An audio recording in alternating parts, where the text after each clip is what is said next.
5年前，我娶了苏氏的三小姐苏婉静。婚后，我为了拯救濒临破产的苏氏集团，拼上了自己的一切，终于成功让苏氏在今年扭亏为盈。可年底的苏氏集团分红大会上，老丈夫苏振庄把1.8亿的利润平分给了其他3个女婿，唯独我1分没有。诸位，苏氏集团今年超额利润1.8亿，苏家的规矩，分红只分自家人。自家人，听见没？爸这话说的可真明白。大姐，有些人坐在这里，心里应该有点数了。俊明，这一年渠道改革做得很漂亮，这张支票你应得的。来，谢谢爸。说起来，渠道那边能理顺，泽衍之前谈的核心供应商也帮了不少。我呀，是站在巨人肩膀上了。行了你，拿了支票还这么多话，爸看中的是你的能力，跟旁人有什么关系？大姐说的对，大姐会应得的。子凡，海外市场1年做到3个大区全部盈利，爸没看错你。爸过奖了，海外那几个大客户当初也亏得泽一牵线，我呀就是帮着把合同签了。子凡，你就是太谦虚，牵线归牵线，能把客户稳住，把合同签回来，那是你的本事。爸，您说是不是？雨桐说的在理，牵线是情分，落地是本事。拿着，最后这一张。3张支票，3个女婿。景城，你出来。苏董，您叫我。我爸叫你呢，快过去。景城，这一年你在市场部做策划方案，功底扎实，脑子也活。你和舒瑶的事儿，我心里有数。苏董，我进公司才1年，这个场合我真不合适。苏家的分红不按职位高低，不按进公司长短，按的是什么？按的是你是不是苏家的人。舒瑶认准的人，就是我苏振邦认准的女婿。爸让你拿着你就拿着，你是我苏舒瑶名正言顺的男朋友，这钱你不拿谁拿？谢谢苏董。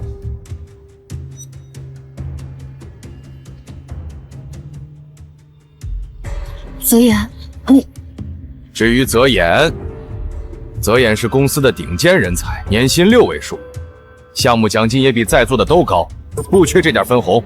来，大家举杯。泽衍，怎么杯都不举？是真嫌我苏家亏待你了？泽衍，别闹，今天这么多人在，给我爸留点面子。听见没？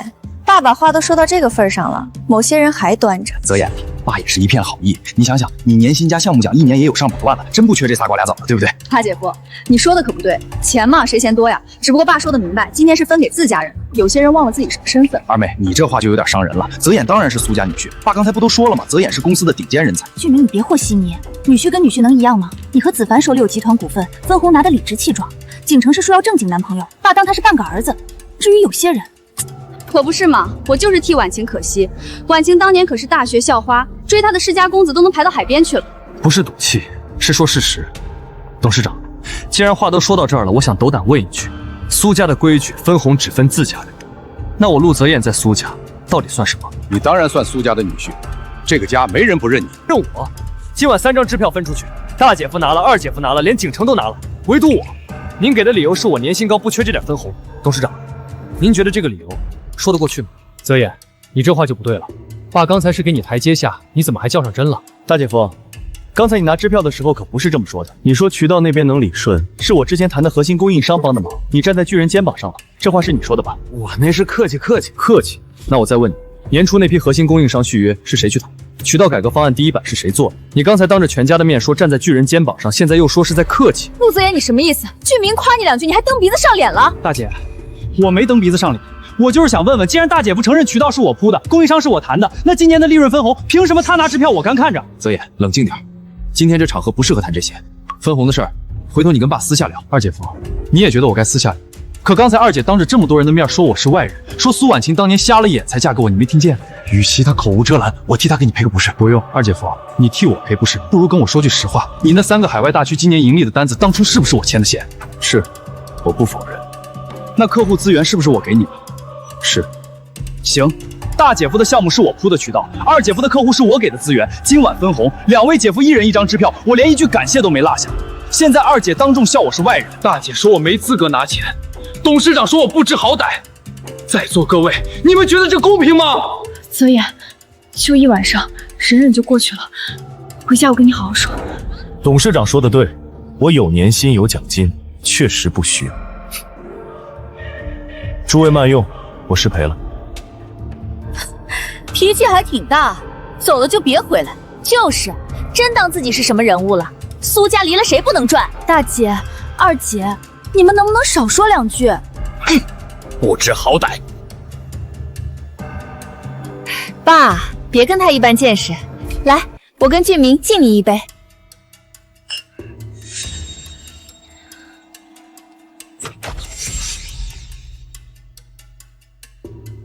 三姐，我去看看。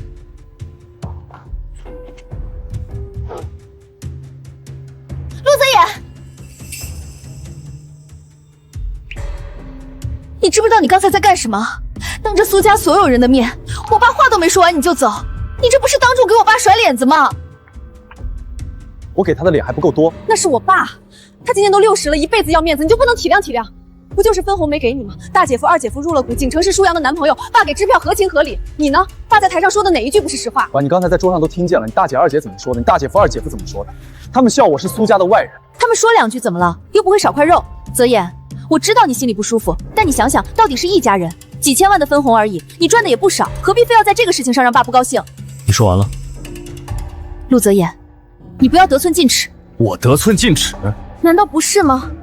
我爸就说了那么一句话，你就当着全家的面走人，你有没有想过我以后在这个家怎么做人？有没有想过别人怎么看我老公？从头到尾，你担心的不是我被羞辱，你担心的是你自己的面子。陆泽言，你非要这么跟我说话是不是？我追出来是跟你吵架的吗？我是想让你冷静一下，回去给我爸敬杯酒，这事儿就翻篇了。就一杯酒的事儿，你低个头怎么了？那是我爸。陆泽言，我嫁给你5年了，这5年我在中间有多难，你知道吗？你替我想过吗？苏婉晴，这5年，你替我想过一次吗？苏婉晴，这5年，你替我想过一次吗？我怎么没替你想？我没替你想我会追出来，我没替你想我会在这儿跟你低声下气的解释。苏婉晴，我问你一件事。什么？苏氏集团这2年怎么起死回生的？你清楚吗？我知道你帮公司谈了不少合作，做了几个大项目。泽言，这些事你不是不愿意跟我细说吗？每次我问你工作上的事儿，你都说让我别操心。我不跟你说，是因为我不想把外面的压力带回家里。但我不说，不等于你什么都不知道。你爸、你大姐、二姐他们在你面前从来不提。他们偶尔提过。提过什么？说你能力不错，对集团有帮助。就这些。泽言，你到底想让我说什么？我想让你说真话。苏婉晴，这些年你爸在董事会上夸过我几次，你大姐、二姐在家庭聚会里说过我几句好话，还是说他们只会在需要我出力的时候想起我来？不是这样的。那是怎样？你告诉我。他们是认可你的，爸他嘴上不说，但心里清楚你的分量。苏婉晴，你不用在这里替他解释。他今晚当着全家人的面把我的脸放到地上踩。这些年我为苏氏付出了多少，你不是不知道，你只是装作看不见。为了帮你爸稳住供应链，我把自己经营多年的人脉全部压上去，差点连行业口碑都搭进去。这些事儿你爸没跟你提过，你大姐、二姐没跟你提过。泽言，我知道你为苏家做了很多。那你知道今天分红宴上3张支票加起来多少钱吗？1亿8千万，比不上我这些年帮苏氏赚回来的零头。大姐夫和二姐夫在公司挂着闲职，整天混日子，一人6000万，就连舒瑶那个没结婚的男朋友都有6000万，我呢？泽言，爸他不是那个意思。那他是什么意思？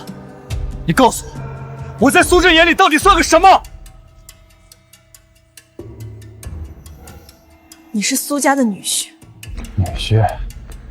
你大姐夫、二姐夫是女婿，周景真连婚都没定也是女婿，我呢？泽贤，你别这么说。那你说我该怎么说？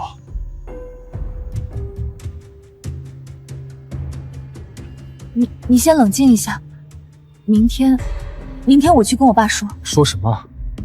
说陆泽言觉得不公平，说陆泽言想讨个说法。我说了，我让你忍忍。对，你让我忍，你永远只会让我忍。那你让我怎么办？今天是分红宴，全公司的人都在，我要是当场闹起来，别人怎么看苏家，怎么看我们？所以你怕别人怎么看苏家，就不怕别人怎么看我？我不是这个意思，你二姐说你嫁给我是可惜了，你也这么觉得吗？我没有泽熙，我从来没这么想过，你相信我。那你怎么不说话？她毕竟是我二姐。那我呢？我是你丈夫。你二姐骂我的时候，你想起我是你丈夫了吗？你不敢回答，因为你心里他们永远比我更重要，比我们的小家更重要。不是的。苏婉晴，你知道我最后悔的是什么吗？什么？我最后悔的是，这5年我一直以为只要我够拼够努力，你爸总会拿正眼看我，你大姐二姐总会闭上嘴，你总会有一天站出来替我说话。我错了，这一天永远不会来。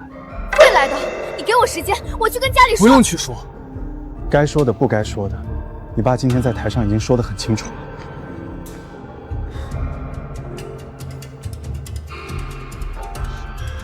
泽言，你去哪儿？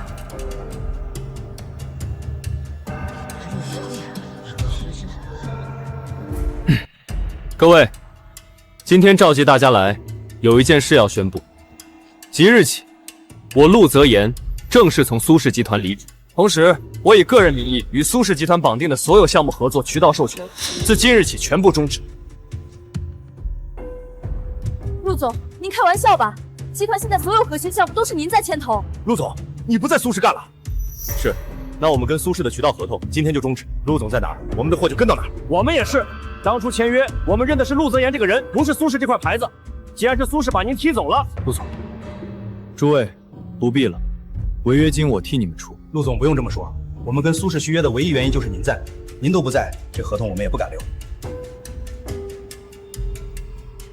不用打了，白费力气。离职报告我已经递给人事部了，苏氏集团不伺候了。陆总，您刚才在会上的话是认真的？我像在开玩笑。您听我说，12家核心合作商，3个行业标杆项目，这是苏氏集团的命脉。一旦解约终止，供应链马上断裂，营收直接停滑，集团之前所有的战略布局全部白费。这事儿您跟苏董商量过吗？合作方是冲我陆泽眼个人来，项目是我赢的，渠道是我铺的，我说了算。陆总，外面都在传您要离职，合作商要集体解约，这不是真的吧？市场部下半年的推广方案全是以这些核心渠道为基础做的，您一走，我们全部要推翻重来。是真的，陆总，那3个标杆项目正在关键交付期，技术团队几十号人还等着下一步指令。您不在，项目谁来带？交发出了问题谁负责？这些你们应该去问苏董。陆总，既然您态度坚决，我也不劝了。这份文件签完，今天就会同步发布正式离职公告，所有合作商的解约函也会即刻送达苏氏。您想清楚。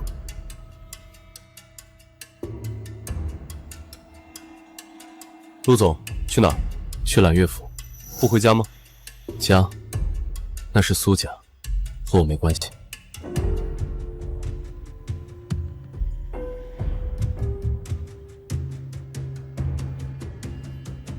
陆泽言，你挂我电话！开门！躲在这里算什么？开门！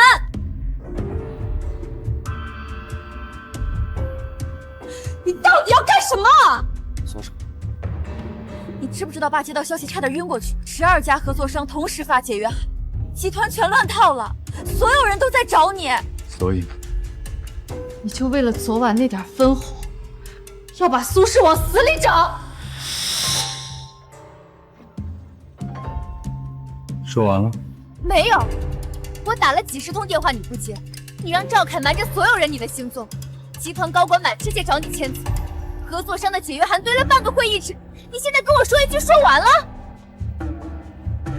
那是你爸的事。陆泽玉，你是不是疯了？那是我爸，是你老丈人，你今天必须给我一个交代，你到底想干什么？非要毁了苏家才甘心吗？你现在就跟我回公司，撤回离职公告，给那些合作商打电话，告诉他们一切照旧。去。陆泽言，你凭什么一句话就决定我爸公司的生死？那是苏家的公司，我爸的公司。凭什么？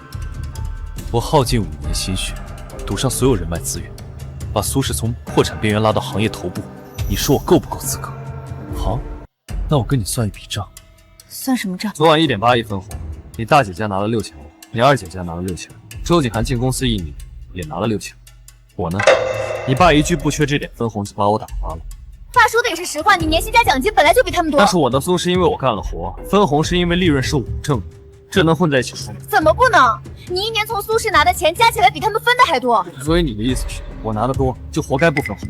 我把苏氏从破产边缘拉回，赚了1.8亿的利润，到分钱分红都不配拿。你大姐夫挂个闲职，大商就爱是大姐夫，你是你。爸说了，分红分的是自家人。你觉得这合理？那你告诉我是什么人？你是苏家的女婿。女婿？你爸昨晚在台上说的很清楚，3张支票3个女婿，偏偏绕不了我。周景成连婚都没定也是女婿，我结婚5年不是。苏婉琪，你告诉我，这个标准是什么？爸不是那个意思，他就是觉得你能力强，不缺那点钱。我能京城能力弱，所以得拿6000万鼓励一下，是这个意思。你别偷换概念。我没有偷换概念，我跟你算的是同一笔账。苏氏今年每一分利润都是我挣回，分红的时候我1分没，这叫公平。那你也不能把所有合作商和项目全带走。你把苏氏架空了，集团上上下下几百号人怎么办？你有没有替别人想过？合作商是我谈的，项目是我操盘的，渠道是我出的，我带走的是我自己挣来的东西。什么叫你的东西？你当年进苏氏是苏家给了你平台。我进苏氏那年，公司负债率90%，4大供应商联合断供，你们苏家所有人开会商量的是申请破产。你给我说苏家给我平台，苏婉晴，我跟你讲什么叫公平。我把钱全留给你们苏家，把我的合作商和项目带走，算下来我还亏了5年搭进去的口碑和人脉，这笔账是不是该让拿了6000万的人来补？你算这些有什么意义？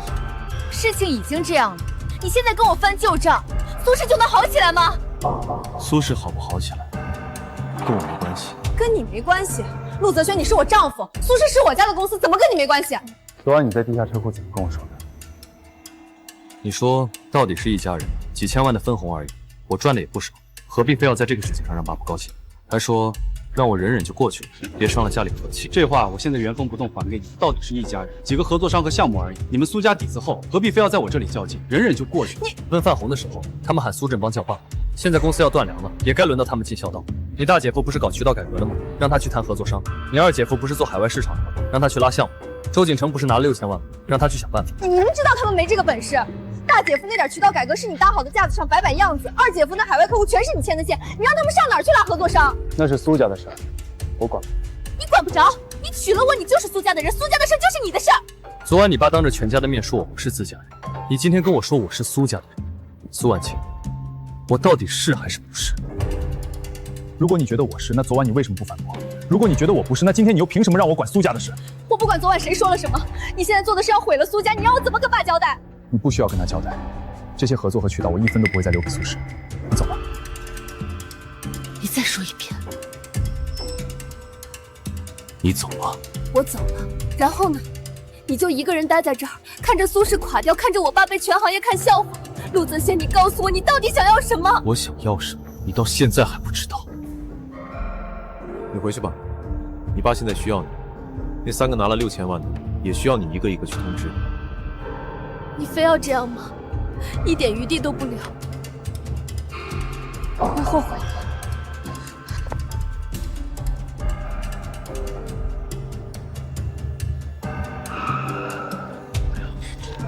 哎，几位来访要登记，请问找哪一户？让开！先生，小区规定访客必须登记，您跟我说找谁，我先联系业主确认。你干什么？打你怎么了？我还打！队长，南门有人闹事，来了5、6个人，动手了，我联系一下涉生业主。喂，陆先生吗？我是小区南门保安，门口来了几位访客，说是找您的，情绪比较激动，还动了手。您看您方便下来一趟吗？什么人？领头的是一位女士，姓什么没说，说是来处理家事。知道了，我下来。业主马上下来，你们在这里等着。你让谁等着？你算什么东西？出来了，陆泽烟，你个白眼狼！苏家养了你5年，你反过来要把公司往死里整。养不熟的外人说翻脸就翻脸，合作商集体解约，全行业都在看苏家笑话，你满意了？你今天必须给我们一个交代，马上回公司把离职公告撤了，给所有合作商打电话，说你脑子发热，一切照旧。我如果不呢？不。你拿着苏家的平台做了几年事儿，现在觉得自己翅膀硬了，就想把资源全卷走。我告诉你，你这是职务侵占，你不收手，我们去行业监察部门实名举报你。对，举报你，让你在金融圈混不下去。队长，南门需要支援，闹事的人还在。你报什么警？我们处理家事儿，轮得到你管？是你叫来的，苏婉晴，我问你，是你叫来的？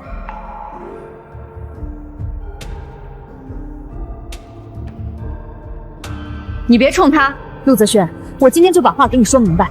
你现在跟我们回公司，撤回离职公告，给合作商打电话，告诉他们合同照旧，该分的钱可以再商量，但你必须先把苏氏稳住。我如果不呢？你试试看。下周金融峰会，圈子里有头有脸的人全在。你要是不把这事儿给我平了，我带着全家去峰会现场拉横幅，把你干的这些事儿全抖出去。我让你在整个金融圈身败名裂，以后哪个项目敢用你，哪家合作商敢签你？对，身败名裂，那你这辈子翻不了身。你听见没有？下周金融峰会，你要是不把这事儿给我平了，苏曼丽，你现在跟我说话用的是苏家长女的身份，还是拿刚分了6000万粉红的受益者身份？你少跟我扯这个！我是苏家的长女，苏氏有事就是我有事。你有事的方式就是拉着一家老小堵在我门口，分红你拿了6000万，现在公司要断粮了，你出了什么力？我出力的时候你看见了吗？爸的身体谁照顾的？家里大事小事哪件不是我张罗？你呢？你做的那点事儿有什么好挂在嘴边的？陆泽言，你闭嘴！苏家的事什么时候轮到你来指手画脚？那苏家的事什么时候轮到你来指手画脚？分红的时候你是女婿，公司出事的时候你还是女婿。高俊明，你的本事就是堵门和骂街。你说谁没本事？我是苏家明媒正娶的大女婿，你算个什么东西敢这么跟我说话？你除了这个身份还剩什么？陆泽轩，你太嚣张了！你以为苏氏离了你就真不行了？行不行？你问市场部，今天早上解约函到了几份？你应该比我清楚。雨桐，别跟他废话，他就是趁火打劫，等着我们求他。真是喂不熟的白眼狼。张子凡，你和苏雨桐拿了6000万分红，转头开了新公司。昨晚宴会上你们祝苏振堂基业长青，今天公司出事你们来骂街。基业长青的时候分红是你们的，基业要倒了就是我陆泽恒的错。你们骂我是白眼狼，你们自己算不算？你少在这胡搅蛮缠，给苏家公司兜底，给老丈人分忧，是你这个当女婿的本分。本分？对，你娶了婉静。苏家给你机会让你施展，你现在翻脸把合作商全带走，这就是你报答苏家的方式，忘恩负义。你说苏家给我机会，什么机会？收拾烂摊子的机会？那也是机会。没有苏家，你能在行业里出头？我能出头，是因为我谈下了12家核心合作商，操盘了3个标杆项目。苏家给我的是一个马上要破产清算的烂摊子，我给苏家的是行业头部的苏氏集团。你告诉我，谁该报答谁？苏曼丽，你不是讲本分吗？好，我问问你，我熬大夜改项目方案的时候，你们这些讲本分的人在哪里？我飞遍全球一家一家谈合作的时候，你们在哪里？我拿自己的行业口碑给苏氏做背书的时候，你们又在哪里？那时候，你们只想着怎么从老爷子手里多抠一点分红。你们讲本分，那我就跟你们讲本分。天底下没有只拿好处不担责任的事儿。公司的窟窿，你们3家拿了分红1分都不能少。你放屁！我们凭什么出这个钱？公司是你搞垮的，合作商是你带走的，现在你反过来让我们补窟窿。陆泽言，你还要不要脸？就是你捅的娄子你收拾，凭什么让我们掏钱？我捅的娄子，分红是你们拿的，钱进了你们口袋。现在公司要倒了，娄子就成了我一个人的。你别跟我绕，你以为我们不知道你那点手段？那些合作商和项目根本就不该是你个人的，那是苏氏集团的资源。你在苏氏上班，谈下来的合作就是公司的。对，你这是借着职务之便私吞公司资产，你把公司资源全花到自己名下，然后拿离职当借口全带走，这不是商业欺诈是什么？你去告他。大姐，我们都去作证，他在苏氏5年，所有的合作渠道项目全是用公司资源做的，凭什么他说带走就带走？听见没有，陆泽言，你那些合作协议哪个不是签在苏氏期间的？你敢说那是你个人的？陆总，您要的文件。看清楚了，12家核心合作商的独家代理协议，每一份都签着我陆泽野个人的名字，不是苏氏集团。渠道对接文件、授权书，白纸黑字，一份不少。这些合作是我在进苏氏之前就拿下来的，进苏氏之后，每一份新签的补充协议也都注明了我个人的独家授权，苏氏只有使用权，没有所有权。还有3份项目授权书，3个行业标杆项目都是我个人的资源置换，跟苏氏集团没有法律关系。这些文件每一页都有公章，有第三方见证，有法律效力。你们不是要去行业监察部门举报我，拿着这些去告，觉得哪个是假的，现在就说。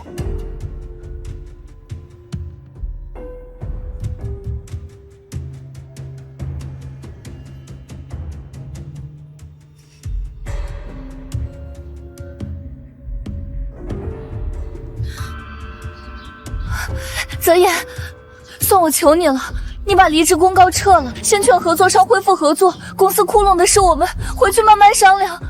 慢慢商量。对，3家一起凑，一定把窟窿补上。我保证，我说到做到。大姐、二姐，你们说话呀！大姐，公司都快没了，你还犹豫什么？我没说不凑，但凭什么他先把合作商带走，再让我们凑钱填窟窿？就是，这不是拿刀架在脖子上吗？二姐。现在是计较这个的时候吗？你们刚才不是说了吗？苏家有爸爸一辈子的心血，不能看着他垮了。泽言，他们不说话，我来说。你先帮公司稳住，这次的窟窿我负责到底。我自己的钱不够，我去借。你就当看在我们夫妻5年的份上，这件事没有商量。泽言，你听我说，我知道你心里有气，我爸说话是不好听，大姐二姐说话也不好听。可你想想，我们刚结婚那会儿，苏家给你地方住，给你车开，爸每次开会都带着你，那时候他是真把你当儿子的。这话是你爸教你说的，还是你自己想的？是我自己想的。泽源，人都有说错话的时候，我爸一辈子要面子，你让他低个头比杀了他都难。但你让他看看现在的局面，他知道错了，你给他一个台阶下好不好？苏婉晴，你不用替他说话，你也不用替他编台阶，他一个电话都不会给我打，把你推出来，这叫什么？知道错了？那是我爸，他开不了这个口。你大姐带着全家来堵门的时候，他开得了口；你2个姐夫骂我是白眼狼的时候，他开得了口。现在需要人都顶了，他开不了口了。你非要这样吗？那是我爸，他60了，你就不能？不能。那你说，你到底要什么条件？你给我一句准话。我说过了，公司的窟窿你们自己凑钱填。那你不撤离职公告，不劝合作商回来？我离职是我的事，合作商解约是他们的决定，这2件事跟我没有关系。没有关系，全行业都知道你陆泽言一句话，合作商就跟着跑。你跟我说跟你没关系。苏婉晴，你爸当众说我不是自家人的时候，你坐在我旁边一个字都没说。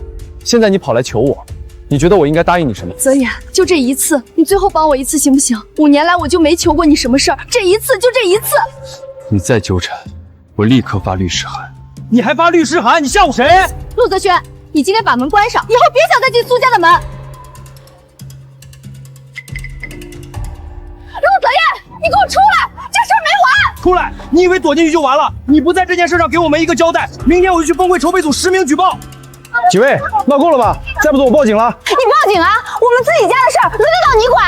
根据治安管理条例，你们已经构成寻衅滋事。我现在正式通知你们离开，不离开我马上报案。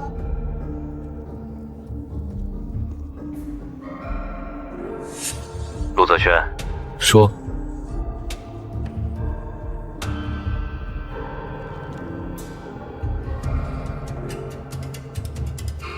陆泽言，你干的好事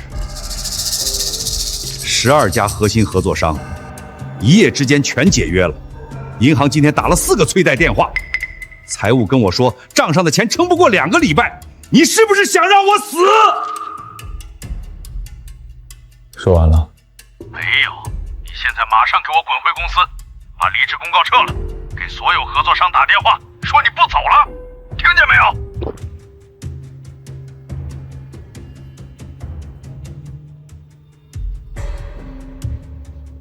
还有呢？还有，你还想要什么？我给你的还不够多，你别蹬鼻子上脸。你马上按我说的做，我可以当这件事没发生过。你要是不按我说的做，我收回你在集团的所有职权，在全行业封杀你。你别以为手里捏着几家合作商就了不起，我苏振邦在这个行业40年，要封杀一个人，谁都拦不住。你骂完了，换我说3件事。第一，我跟你苏家没有血缘关系，跟你3女儿的婚姻也很快会结束，以后不要拿女婿2个字来压我。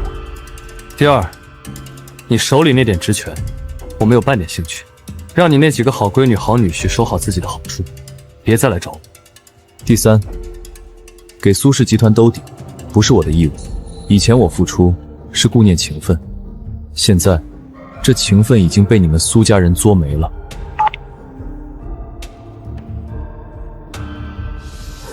陆先生，按您的要求，私人银行、财富管理、健康管理、形象顾问4大块全部对接完毕。这是年度服务清单，您过目。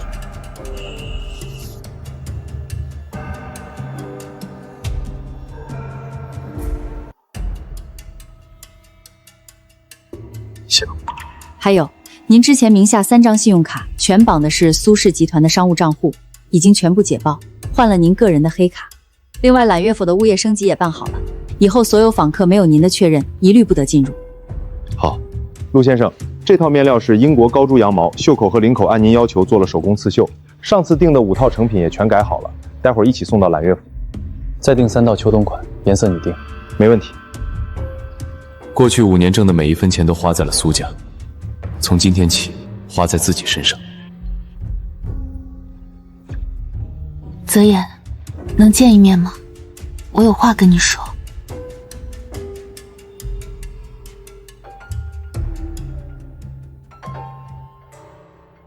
你来了。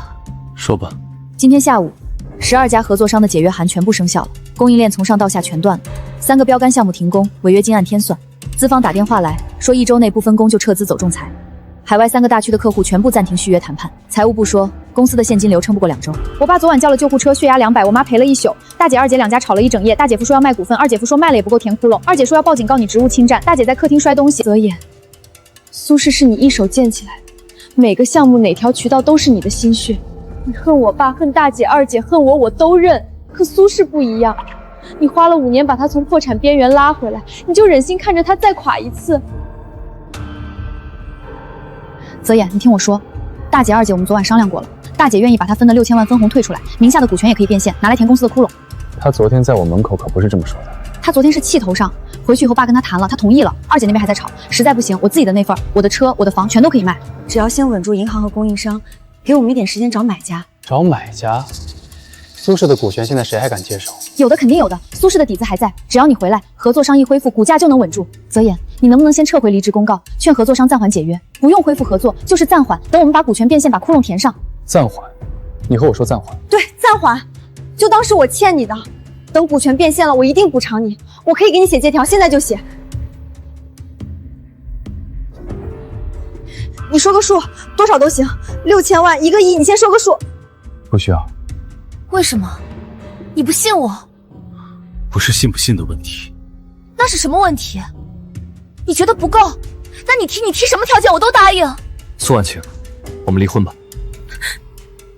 5年，我嫁给你5年，你现在跟我说离婚，就为了那几千万的分红？5年的夫妻感情，你就因为这点小事要跟我离婚？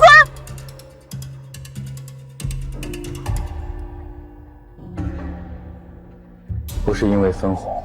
那因为什么？5年了，你爸怎么对我的，你大姐、二姐怎么对我的，你心里不清楚吗？以前我还能骗自己，说忍忍就过去了，现在连骗都骗不下去了。我知道他们过分，可我不是。你不是什么？你不是苏家的人。你爸在台上当众让我难堪的时候，你替我说过1个字吗？你大姐、二姐当着你的面笑我是外人，你坐在那里低头装没听到。你怕得罪你爸，怕得罪你姐姐，唯独不怕得罪我。你全家堵在我门口骂我是白眼狼，要毁我名声，要让我身败名裂。高俊明动手打了保安，张子凡喊着要去行业监察部门举报我。你大姐说要在长三角金融峰会拉横幅，让我在圈子里混不下去。苏婉晴，你那时候在哪里？我在后面。对，你躲在最后面，一声不吭。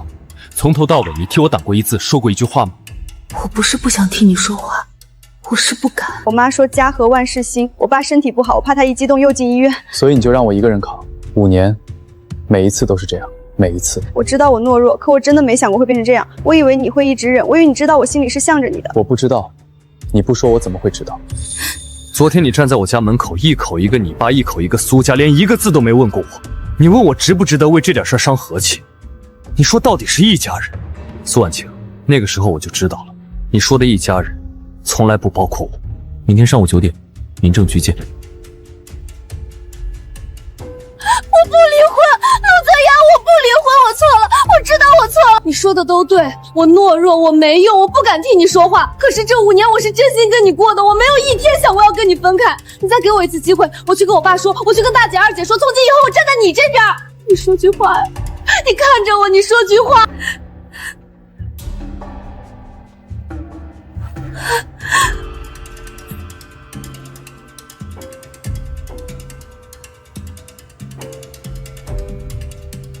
你站起来。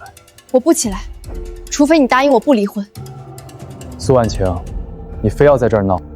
我没有闹，我不想离婚有错吗？你当着这么多人的面说一句你不离了，我马上起来。你以为拿旁人压我，我就会改主意？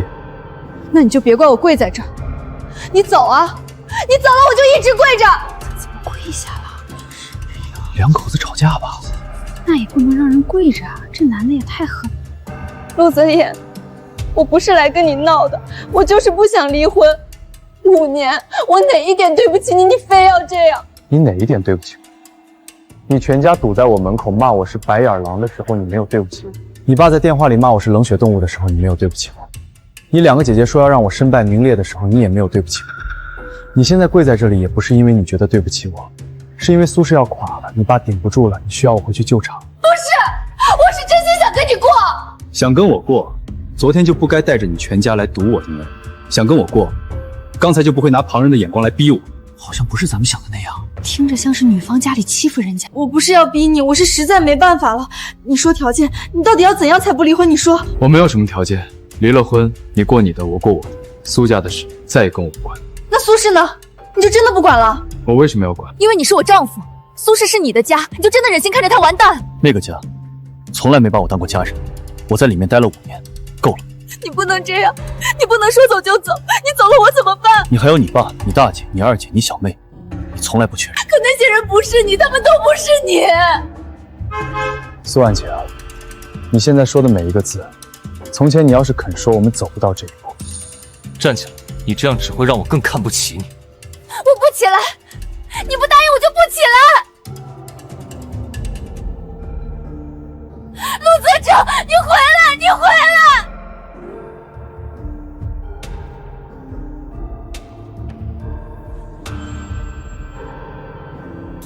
我只等你半个小时，9点半不来就法庭见。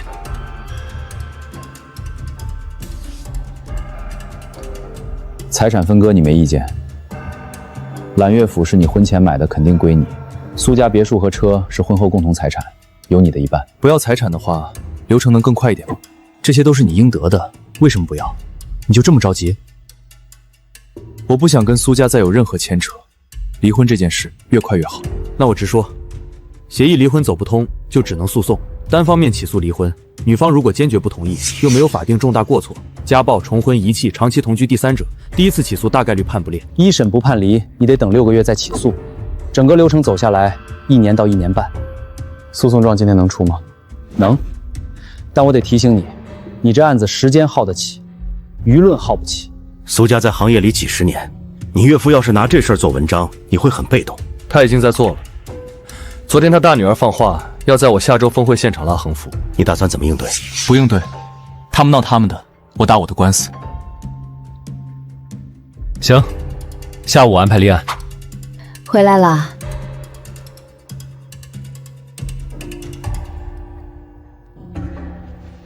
妈，你怎么来了？我不来能行吗？婉晴往家里打了3个电话，哭得上气不接口气，说你要跟他离婚，把苏家的合作商全带走了，苏氏要垮了。他说他跪下来求你，你头都不回。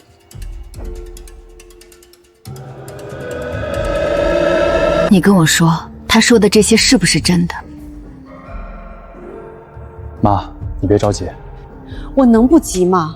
你们2个好端端的，为什么要离婚？好端端的，陆婉之怎么跟你说的？到底怎么了？你从头跟我说。苏家庆功宴，苏振邦给3个女婿1人1张6000万分红支票，跳过了。凭什么跳过你？苏氏的钱不是你挣的。他说我工资够高了，不差这点钱。那苏婉晴呢？她在场吧？在场。她替你说什么了？他让我忍忍，别伤了他爸的面子。让你忍？你5年把苏氏从破产边缘拉回来，到头来分红没你的份儿，他让你忍？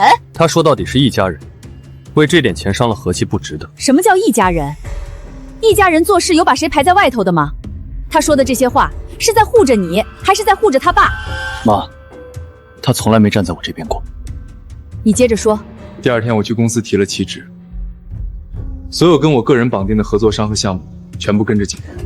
你做得好，你不欠他们的。当天苏家全家堵到小区门口，苏曼丽放话要在下周金融峰会上拉横幅，让我在行业里身败名裂。高俊明打了保安，张子凡要举报我职务侵占。苏婉晴呢？他站在最后面没开口，一个字都没说。让你忍的时候他有话说，全家堵门骂你的时候他就没话了。后来他约我见面，不是来道歉的。苏氏供应量全断了，银行催贷，公司撑不过2周。他让我回去收拾烂摊子。公司不行了才想起你，分钱的时候怎么想不起你？今天上午民政局门口我等了他半个小时，人没来，我已经去顾城那边立案，走诉讼了。要打多久？第一次起诉，如果他不点头，可能拖1年半。那就打。这种人家用你的时候让你冲在最前面，分钱的时候把你排到最后面，出了事儿全家堵门骂你，公司不行了又跪下来求你。我养的儿子不是给他们苏家这么糟蹋的。妈，你现在知道我为什么要坚持和他离婚了吧？妈支持你，官司打多久，妈陪你多久。陆总，海外资方那边已经给了初步意向，下周可以安排视频会议详细谈。陆总，楼下有人闹事儿，拉了横幅，来了好几家媒体。什么人？说是苏家的人，2个女的坐在地上哭，一个男的在喊话，围了一大圈人。我下去处理，不用，我去。没法活了！陆泽轩，你个黑心干的东西！苏家养了你5年，你把苏家往死里整啊！合作商全被他卷走了，项目全被他停了，苏氏上上下下几百号人等着开工，他倒好，拍拍屁股开了新公司。大家评评理，评评理！陆泽衍一个穷小子出身，苏家给他平台，给他资源，一手把他扶起来，他靠着苏家起势了。现在反过来把苏家的合作商全卷走，还要逼着老婆离婚，这是人干的事吗？我岳父躺在医院，他连看都不去看一眼，这种人不是白眼狼是什么？我三妹跟了他5年，他说离就离，我三妹跪下来求他，他头都不回。陆泽衍，你的良心呢？你的心是石头长的吗？大家看清楚这张脸，这个人叫陆泽衍，他把我老丈人的公司搞垮了，逼着我小姨子离婚，苏家上上下下全被他害惨了。这种白眼狼，以后在行业里谁还敢跟他做生意？可怜我三妹，跟了他5年，青春全搭进去了，现在说离就离。我三妹昨天差点想不开，要不是我们拦着，人就没了。听见没有？要出人命了，陆泽山，你担得起吗？碰我一下试试，谁敢碰我报警！都把老婆逼得要自杀了，这男的看不出来啊，穿的人模人样的。闹够了吧？闹？你说我们闹？陆泽衍，你还有脸说？你把我爸的公司搞垮了，把我三妹逼得要自杀，你说不是我们闹？你以为你开了新公司就了不起了？你那些合作商怎么来的？你心里清楚，全是从苏家偷的。对，偷的！你今天当着镜头把话说清楚，你是不是把苏家的资源全卷走了？你忘恩负义，没有苏家你算什么东西？苏家给你吃给你住，你反过来咬了苏家一口，你就是个白眼狼！你拍什么拍？不许拍！把手机拿来，把你们拍的都给我删了！放开我！你们凭什么抓我？陆泽衍，你让他们放手！听清楚，这几个人在公司门口寻衅滋事、恶意诽谤、侵犯公司商誉，现场所有录像、照片立刻固定证据，报警，同时准备名誉侵犯诉讼材料。你们干什么？我们是来讨公道的，你们凭什么拦我们？报警！你报啊！我们说的哪一句不是实话？陆泽衍，你不得好死！你敢报警抓我，我跟你没完！公司法务稍后会发布正式声明，所有不实指控和恶意诽谤，我们法庭上见。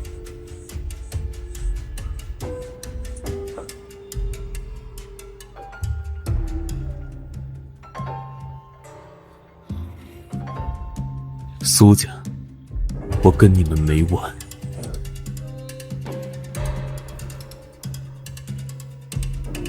陆总，网上那波舆论还在发酵，法务部声明发了，也取证了几个造谣的账号，但架不住水军一直在刷。有几家自媒体把你跟苏家的纠纷编成了连续剧，1天1集，让他们写。有几条底下评论风向开始变了，有人在扒苏家之前的财务数据，要不要我们这边推一把？不用，我们越回应他们越来劲。项目进度呢？海外资方那边确认了，下周3视频签约。对方看完我们上周出的方案，主动提出追加投资，说看好我们在供应链这块的独家资源。把追加条款过一遍，不该让步的1分不让。明白。还有之前跟着咱们一起出来的那12家合作商，上周联合发了个倡议，说以后所有战略合作只对接我们新公司。这份倡议书在市场部那边压着，要不要放出去？先不放，好东西留到关键时候用。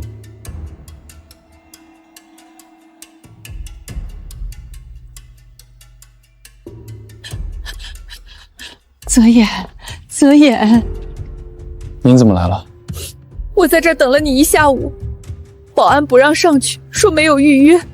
泽显，我知道苏家对不起你，振邦他不该当着全家的面说那种话，曼丽和雨桐也不该去你公司楼下闹，苏家欠你的我都知道。您来找我是给苏家当说客？我不是当说客，我就是想来看看你这些年你在苏家怎么对婉清，怎么为公司，我都看在眼里。振庞糊涂，我不糊涂。可泽衍，公司真的撑不住了，银行把最后一批贷款停了，供应商天天堵在财务部门口催款，仓库里的货堆着出不去，工人工资拖了半个月没发。振邦他气得住院了，我来之前刚去医院看了他，脸都是灰的，话都说不出来。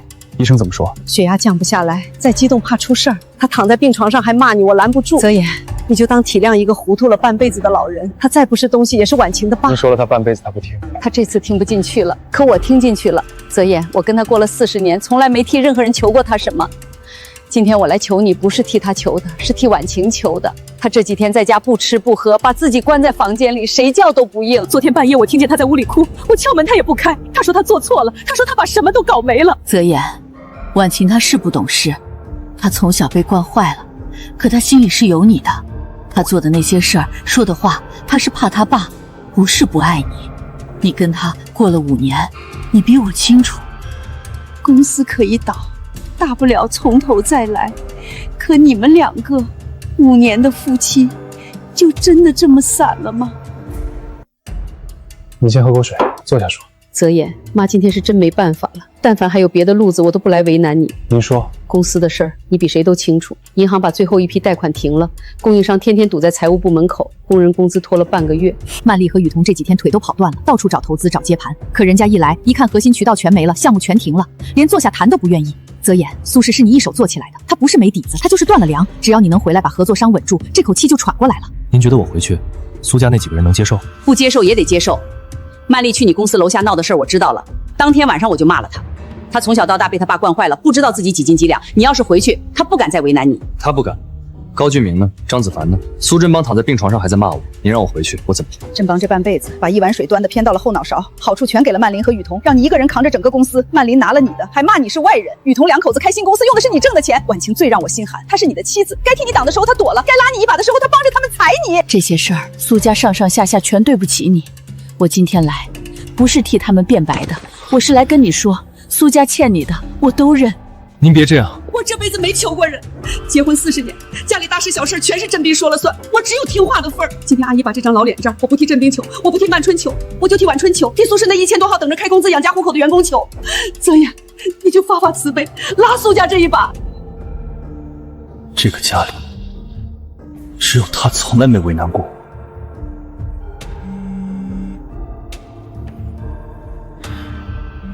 我接个电话。陆泽言，惊喜吗？你又想干什么？行业监察部门、经侦部门，你的材料我全递了，职务侵占、利益输送，够不够清楚？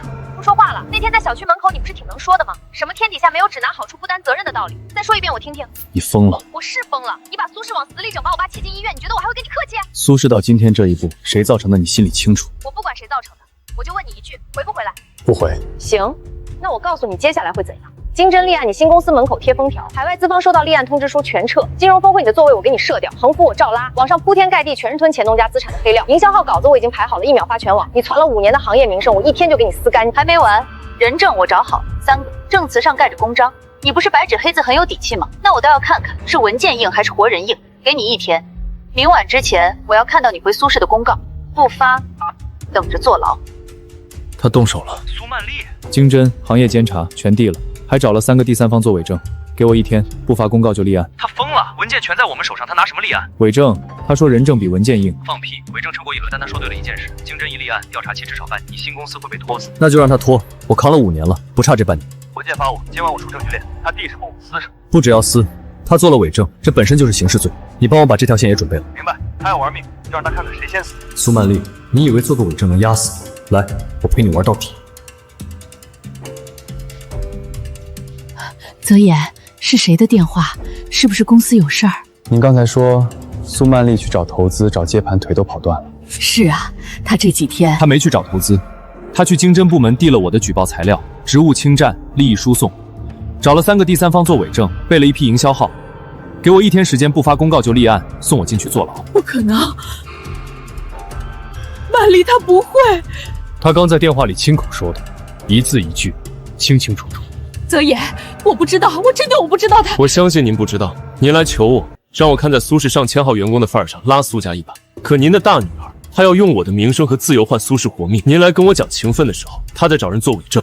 我回去跟他说，我让他把材料撤了。不用了，他递了，我就接着。他要打官司，我奉。泽言，你别跟他一般见识，他就是被他妈惯坏了。刚才您进来的时候，我跟自己说，这个家里只有您从来没为难过我，所以您说的话，我每一个字都在听，都在想。我差一点就松口了，现在不用想了。你回苏家去吧，帮我带句话。从今天起，我跟苏家所有的事都到法庭上解决。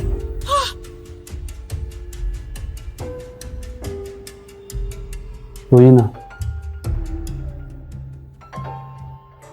我要让你坐牢，人证我找好了，3个，给你1天，不发公告等着警车上门。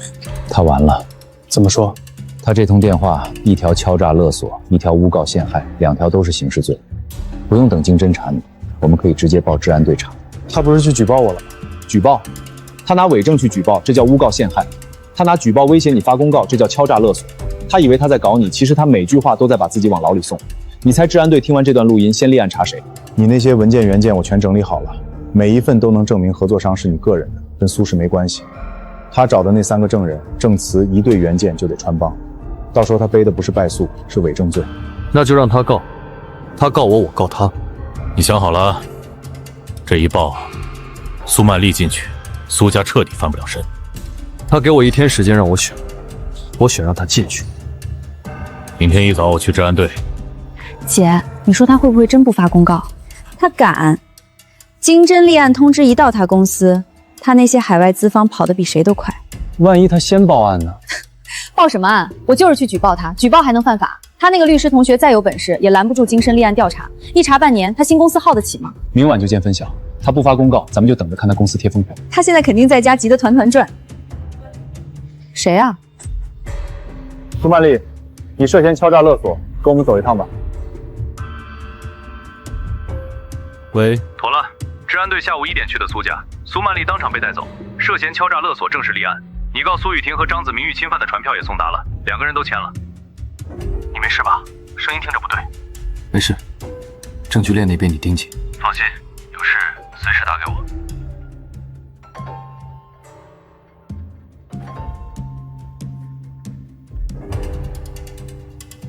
这位女士，请问您找谁？访客需要登记。我找陆泽言。你有预约吗？陆总的访客需要提前报备。我是他老婆。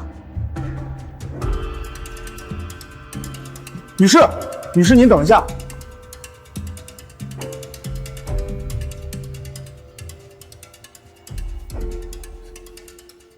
你怎么进来的？我走进来的。陆泽燕，你报警抓我大姐！他涉嫌敲诈勒索，治安队抓他，不是我。你还告我2姐2姐夫，你是疯了吗？我妈这几天瘦得脱了相，你现在让我大姐进去，你是不是要把苏家往死里逼？你们苏家人做事从来不想后果。我们做什么了？就是想保住公司，你把我大姐送进去，把苏家往死里踩，你有良心吗？你大姐去京山递材料要我做，良心呢？她找人做伪证要我下半辈子在牢里过，良心呢？她踩我的时候不手软，我反击就是疯了。就算他有错，你就不能放过他这一次？不能。那苏氏呢？苏氏是你花了5年做起来，每一家合作商是你亲自去谈的，每个项目是你熬了多少夜拿下，你就真的忍心思看着垮？苏婉晴，苏氏变成今天这样是我搞垮，是你爸把分红全给了别人，是你大姐堵在我门口要毁我名声，是你2姐2口子拿了分红就开新公司，你们每个人都在从苏氏往外搬东西，现在你跑来问我忍不忍心？我知道他们做错了，可苏氏不光是苏家的，也是你的。你在里面熬了5年，把命都搭进去了，现在说不要就不要了。不是我不要，是你们苏家人亲手把他从我手里抢走的。泽言，大姐已经进去了，2姐和姐夫也收到传票了，爸在医院躺着，苏家已经这样了，你就不能看在5年夫妻的情分上收手吧？情分？你跟我提情分？我是你老婆！我被人当众羞辱你，让我忍；我被人堵在门口骂你，躲在后面一声不吭；我被人威胁要毁掉职业生涯，你在哪儿？现在你姐进去了，你想起来你是我老婆了。苏婉晴，我们之间的情分早就被你耗光了。陆泽燕，你非要做到这么绝吗？非要把我家搞得家破人亡你才痛快？我只是拿回属于我自己的公道。公道？你把所有人都算死了，这叫公道？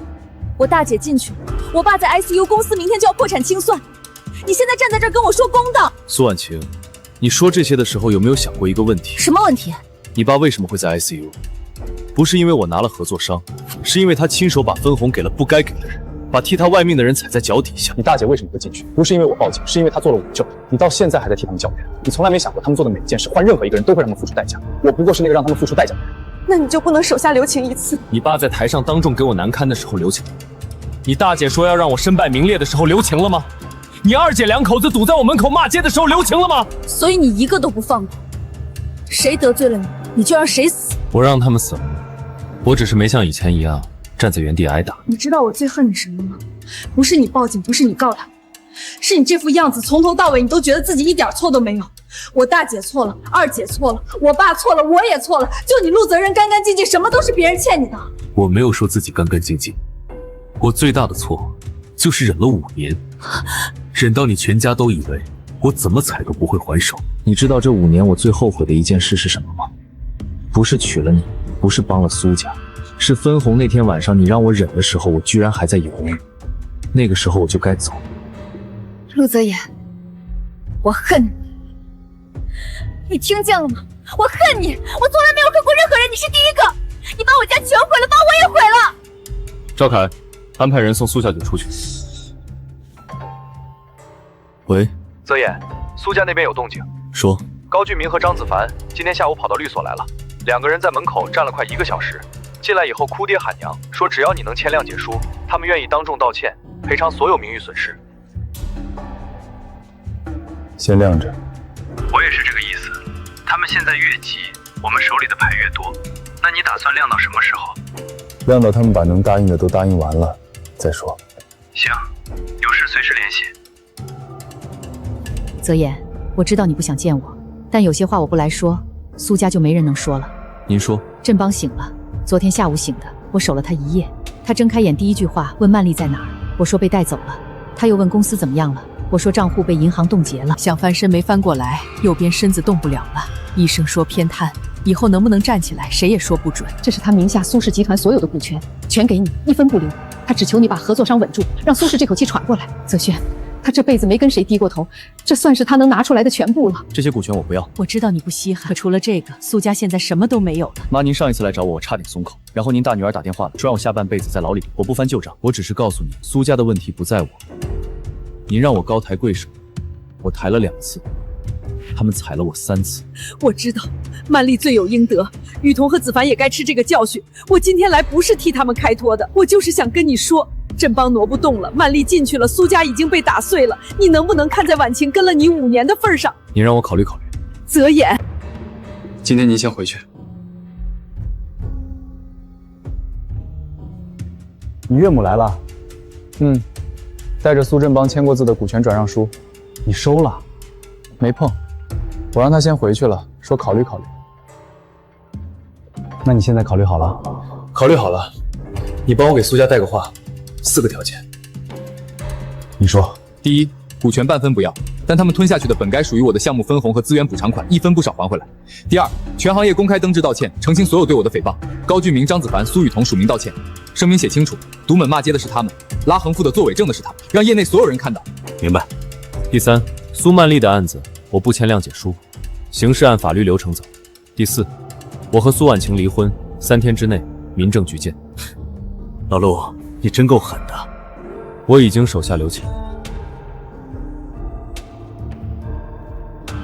款到了，连项目分红带资源补偿款全部到账，比我们算的数还多了2成。他们把名下的车和几处房产都折价卖了。哪来的几处房产？高俊明名下1套别墅，张子芳和苏雨桐凑了1套大平层。苏曼丽名下本来还有2处商铺全折进去，苏家别墅没卖，说是苏振邦死也不肯。林慧茹签了协议以后有了钱再补。高俊明和张子芳把之前拿的6000万分红，加上2个人的所有积蓄全吐出来了。我让财务核过了，1分不差。道歉声明呢？发了。今天的3家行业头柄媒体头版，高俊明、张子凡、苏雨桐3个人署名。声明里写了独门骂街、拉横幅、作伪证，全是他们干的。澄清你没有任何职务侵占和利益输送。还有苏曼丽的案子，治安队那边说，就算受害人出具谅解书，他这事儿也免不了刑事处罚。伪证罪他现在想赖也赖不掉，另外还有敲诈勒索。他说他认了，行业监察部门同步下了处理，建议全行业永久封杀，不会有哪家公司再敢用他。法律判多少，他做多少，跟我不相干了。对，该你的都拿回来了，这件事到这儿算基本了了。还有一件事，离婚那边，苏婉晴那边回应了，说这2天他会去民政局。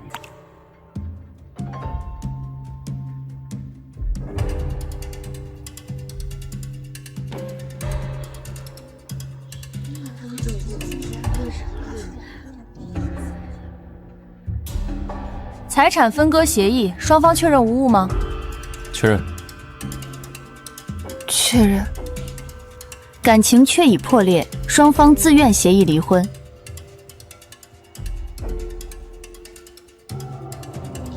下一个。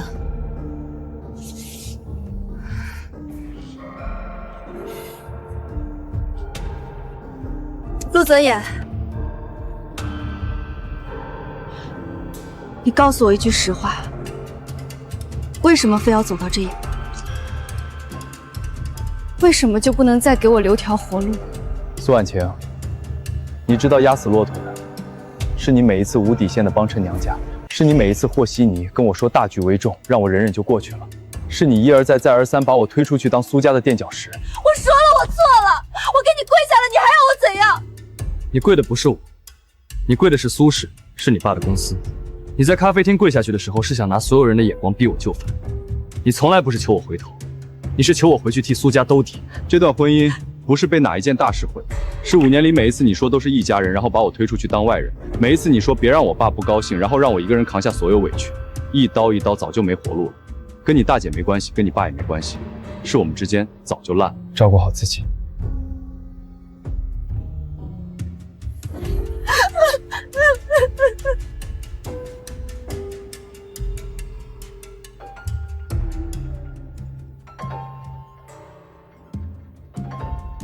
陆总，公司一切正常，海外资方合同今天签完了。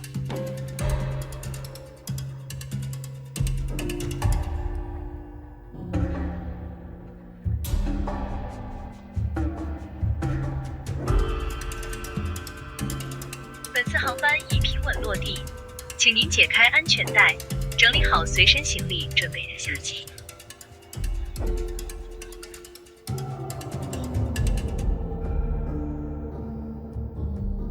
苏振邦走了。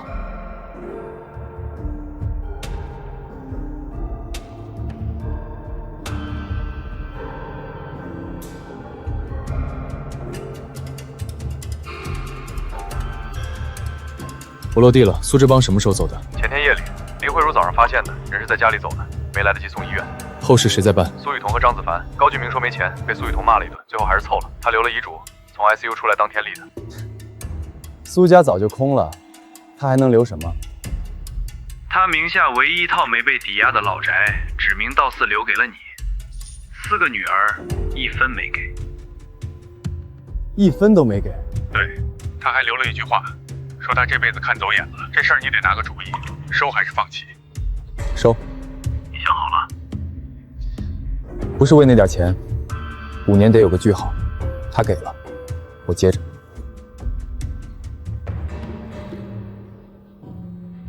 先生，产权登记需要15工作日，届时短信通知您来领不动产权证书。你来办过户？你收下就好。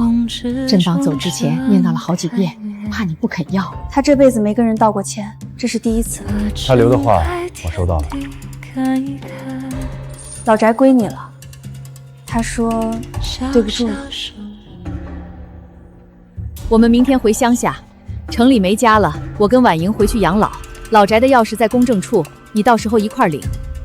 乡下房子还在？在，外公留的那几间老屋，我妈一直没舍得卖，收拾收拾能住。也好。泽言，阿姨再叫你一声，你是个好孩子，是我们老苏家造了孽，满丽心太黑，雨桐太会算计，振邦一碗水端偏了半辈子，他们个个都欠你的，到头来还搭上了你。你最该恨的是我，大姐二姐为难你，我装没看见。爸在台上给你难堪，我让你忍。全家堵到你门口骂街，我缩在后面。你说的对，我从来没护过你一次，5年1次都没有。别说了，说这些没用了，都是命。振邦看走眼了，几个孩子也走歪了，走到今天这步，谁也怨不了谁，就是我们没那个享福的命。这钱我不能要。泽言，你拿回去，我们不缺这个。苏婉晴，苏家现在什么家庭，我比你们清楚。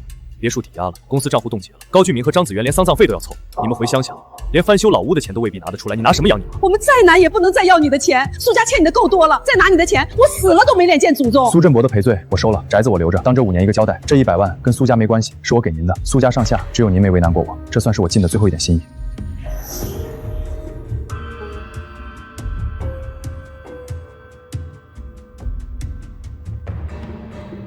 你这刀工怎么还没长进？切个葱都跟劈柴似的。我在公司又不切葱。你在公司连饭都不好好吃。赵凯跟我说了，上周你有3天午饭就喝了杯咖啡。赵凯是副总，不是我的保姆。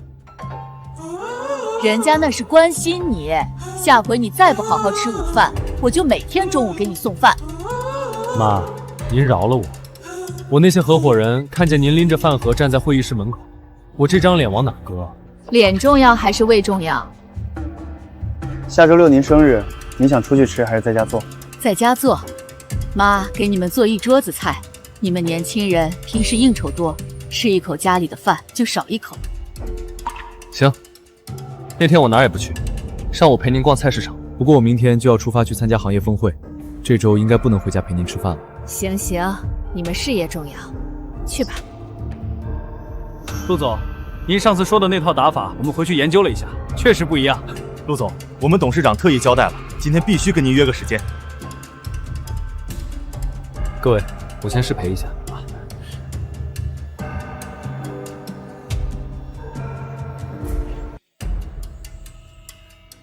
对不起，结果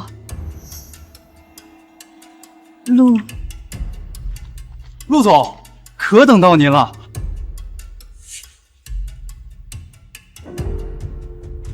有请陆泽迅先生。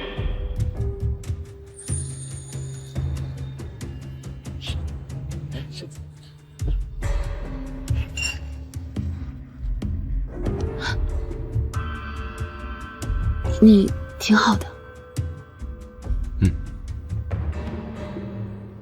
陆总，刚才您说的供应链那块儿，我们想再深入聊聊。可以，下周让赵凯安排时间。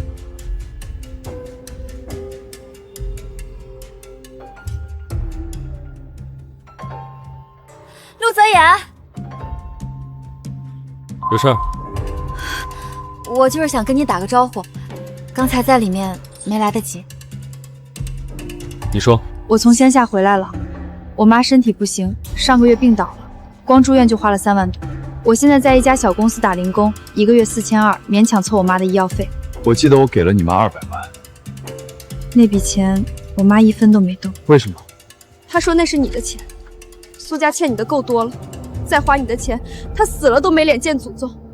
他把卡锁在柜子里，说哪天你不恨苏家了，他再把卡还给你。我劝了他好几次，他不肯。他现在病着，还不肯动。不肯。他说病死也不花那笔钱，谁说都不管用。老人家身体要紧，我有时间会去看他的。泽野，我好后悔，这1年我在外面打工，被人呼来喝去，天天看人脸色，我才知道你在苏家那5年是什么滋味。我那时候怎么就那么混？大姐说什么我听什么，爸说什么我也听什么，就是不听你的。要是当初我没听他们的，死心塌地跟着你，是不是现在全都不一样了？这个问题没什么意义。你连一句都不肯跟我说吗？我等了整整1年，就想当面问你这一句话。世上没有卖后悔药的，路都是自己走出来的。你当初图什么，今天就受什么。我当初图什么？我就是想让家里和和睦气的，我不想跟谁翻脸，我不想得罪任何人。你没错，你想让你爸高兴，想让你姐满意，想让所有人都夸你懂事，你什么都想要，唯独没想过要护着我。所以我现在后悔。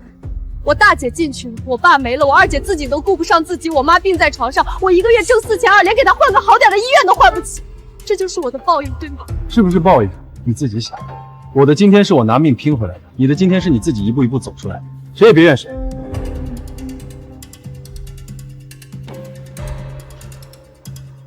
回来啦，厨房里给你焖着汤，还有红烧排骨，你早上说想吃，我炖了一下午。好喝吗？好喝。今天峰会怎么样？碰见苏婉晴了。她怎么样了？在当礼仪小姐，1个月4200。她妈病了，住不起好医院。你跟她说什么了？我说路都是自己走出来的。说得好，你没心软吧？没有。那就行。妈不是心狠，是苏家那个坑，你爬了5年才爬出来，别再跳回去了。我知道。入秋了，你脖子怕灌风，还差最后几圈，明天就能围上了。妈，这么晚了别织了，伤眼睛。就剩几圈了，你喝完汤去洗澡，我织完就睡。妈，没事，就想靠一会儿。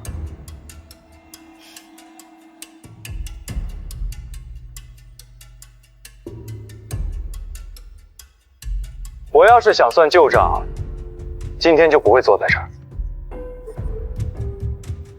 苏氏欠你们的工资1分不少，全部清偿。从今天起，苏氏没有裙带关系，没有论资七辈，有能力肯干事的留下，薪资和绩效挂钩上不封顶，混日子搞内斗的拿补偿款走人，绝不留情。陆总，您说的是真的？我们这些产线工人也能按绩效拿钱？我说了，上不封顶。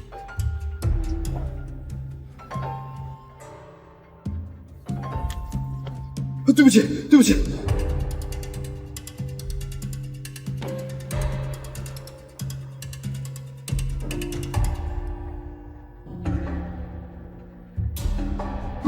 陆总。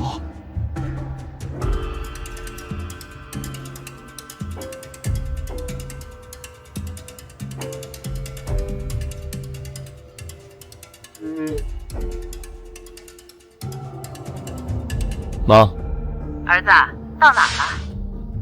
快到家了。赶紧回来！我今天约了你张阿姨和她侄女来家里吃饭，人家姑娘海归硕士，在外资银行上班，长得也标致。你张阿姨说了好几次了，你今天必须回来。您又来了。什么又来了？你离婚都多久了？你公司做那么大，回家连个热饭吃的人都没有，你不急我急，就今晚你看着办。好，我知道了。看什么？看你的车。相亲这事儿吧，确实比谈判难。滚！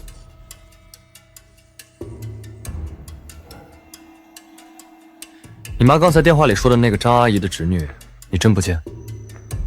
不见。上次她介绍那个，第一次见面就问我年化管理规模多少，我不缺投资人。那你还答应回去吃饭？我回去是为了陪她吃饭。泽言，张阿姨那边我帮你推了，我知道你不喜欢这种。那你还一天给我安排3场？这次不一样，我报了个老年书画班，班上有个义工姑娘，姓姜，对老人特别有耐心，长得也端正。你去接我一回，顺便看一眼。你上次也说顺便。上次是上次，这次真是顺便。我笔掉地上，她蹲下来一根一根帮我捡的。这种姑娘装不出来的。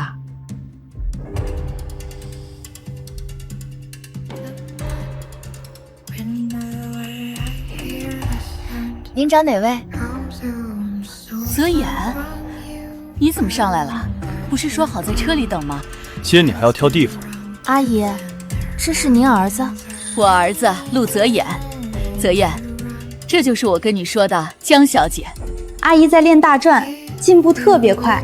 今天这张比上周好多了。阿姨，您跟儿子回去吧，剩下的笔我来洗。那怎么行？每次都你洗，我洗得快。谢谢。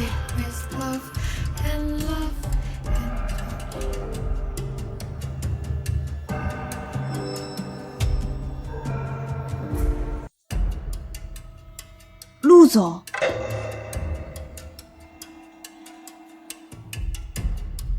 我是今天负责对接的江之一。整体先过。这个学生父亲去年走了，母亲在工地干活，家里还有一个奶奶和妹妹，成绩全校前10。我建议把他资助等级提一等。你认识他？不认识，我去他家核实过材料。提调，按你建议的标准。好。陆总，这份附件漏签了，最后一页。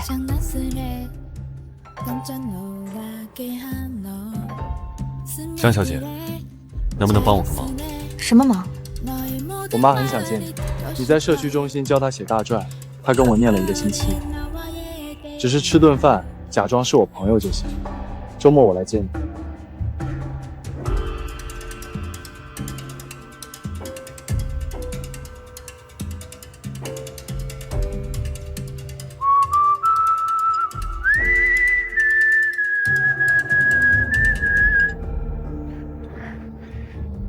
这鱼蒸得好，火候更好，之意你多吃点。阿姨喜欢就好。我跟我妈学的。她蒸鱼不放太多酱油，说会盖住鱼肉本来的鲜味。你妈会做菜？以前会，后来病了，做不了了。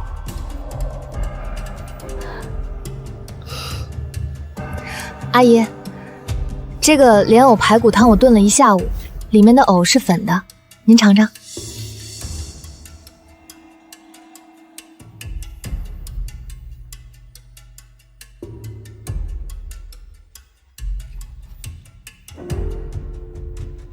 我妈很久没这么高兴了。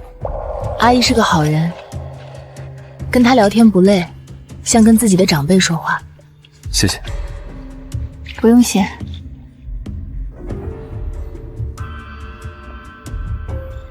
你请我吃饭，我陪你妈吃饭，扯平了。阿姨，您看，这样从上往下拍，花蕊就能拍清楚了。我手老抖。拍到了，你比我儿子有耐心多了，他教我2次就不教了。他不是没耐心，他上次跟我说您学东西快，就是故意装不会，想让他多回家。这臭小子什么都跟你说。泽言，你过来，我跟知意学到新本事了，以后不用你了。那你把之前摔坏的3个遥控器先赔我。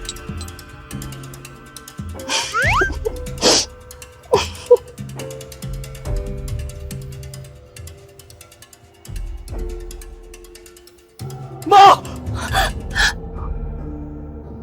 先去医院。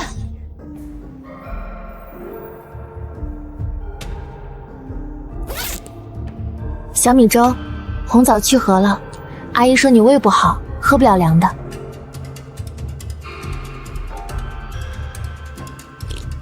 医生这么说。老问题，得住几天。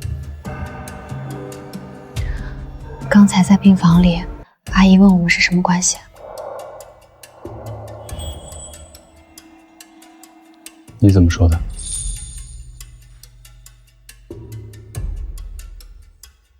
我说我是你朋友，你妈没信，她说你从来没带过女性朋友回家吃饭。确实没有。所以你到底想让我演多久？江之意，我跟你直说，我妈心脏不好，上次手术之后恢复的一般，她这辈子就剩一个心结，想看我成家。我需要一个人帮我照顾她，名义上的妻子，不同居，不干涉彼此生活，期限1年，到期按公证走。我有条件。不同居，不干涉彼此生活，合同到期自动解除。还有，不能让你妈知道这是假的。这就算结了？那我以后叫你什么？陆总？随你。那就陆总，你现在是我老板了。知意，我给你们换了新床单。泽言，你今晚睡沙发，知意刚搬过来，让他先适应2天。你打呼噜，别吵着他。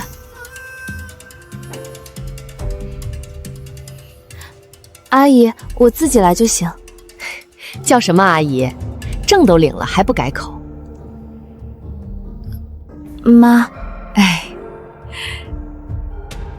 改口费不多，你拿着。泽言这孩子不会疼人，嘴又硬，但他心里有你。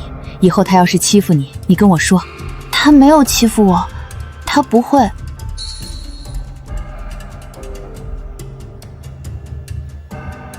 加快进度，下周我要看到核心供应商名单。你母亲转院的事已经安排好了，别让我失望。前面路口左转，那个位置可以停车。上次你送我回来，我在公交车上看到那块有个停车场。你记性挺好。省钱的事儿我记性都好。停车场前半小时免费。海外市场最近有几笔做空资金不太对，体量不大，但节奏很准，每次都在我们公布数据之前2天进场，1次是巧合，3次就不像。查资金来源，已经在查。还有一件事，上周我们供应链的一家合作商突然被人接触，开价很高，条件是要中断跟我们的独条协议，对方没露面，只留了个海外注册的空壳公司名。合作空资金同源吗？还在确认，但节奏太巧了，像是同一个人。继续查，先不要声张。妈，下周基金会有个出差。去哪儿？林州，就2天。到了给泽言发个消息。好。林州，今天那边新增了3个外资做股账户，新闻上说的，天冷了，多带件衣服。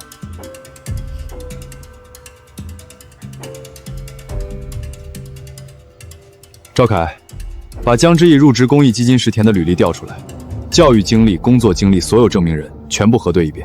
你怀疑他？他今天指了一条路，说是从公交车上看到的，那条路是去苏氏老产线后门的，从来没通过公交。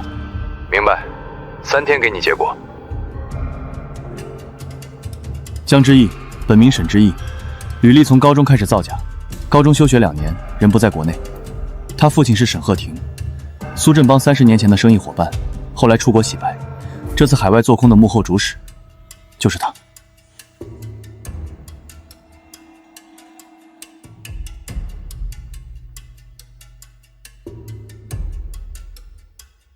现在知道的人只有你和我，你打算怎么做？什么都不做，继续演。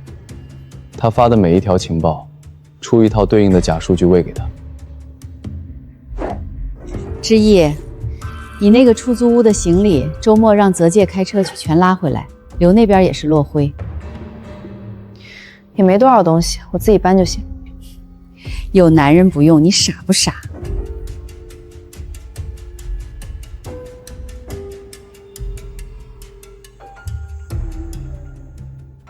他忙，再忙也有周六。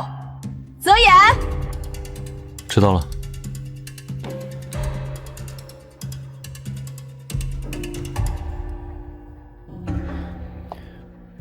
我上去拿东西，一起。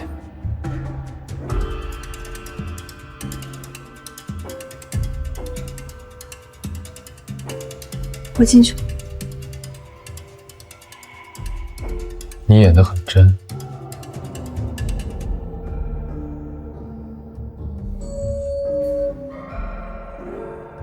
你演得很真。什么？你演我老婆，演得很真。我妈一点都没看出来。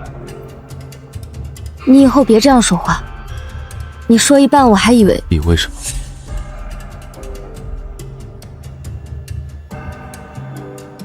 没什么。晚安。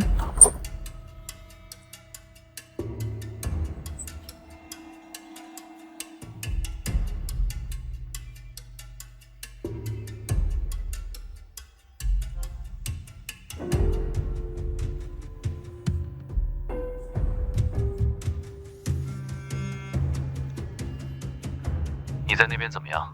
正常。他没起疑？没有，他很信任我。那就好。你妈的转院手续已经办完了，下周做完最后一次治疗，她就能转到新医院。到时候你回来看她。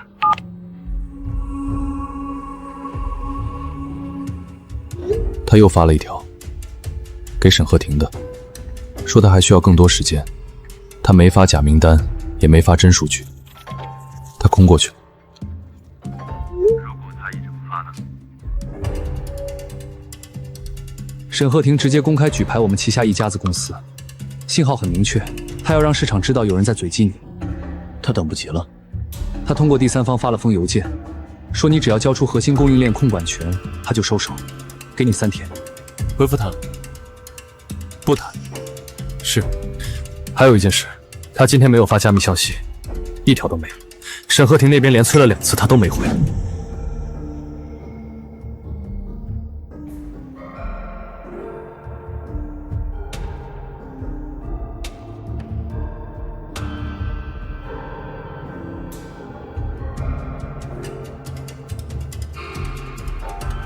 你今天一条都没回。今晚9点，城东4号仓库，把你手里所有客户数据带过来，亲手交给我。你来了，你妈的转院手续我签字；你不来，你以后不用去看她了。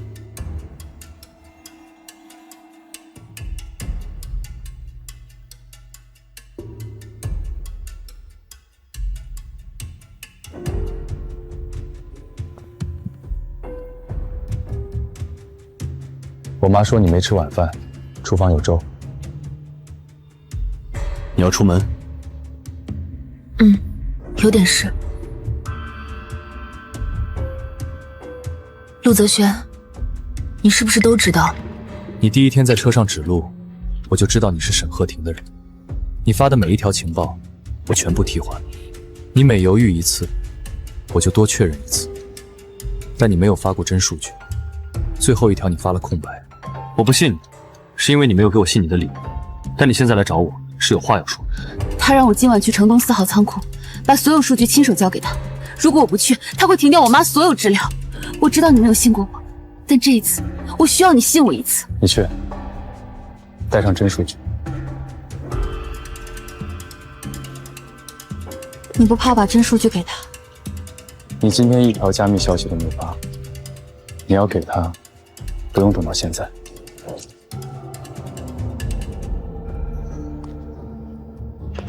东西带来了，我妈的转院手续呢？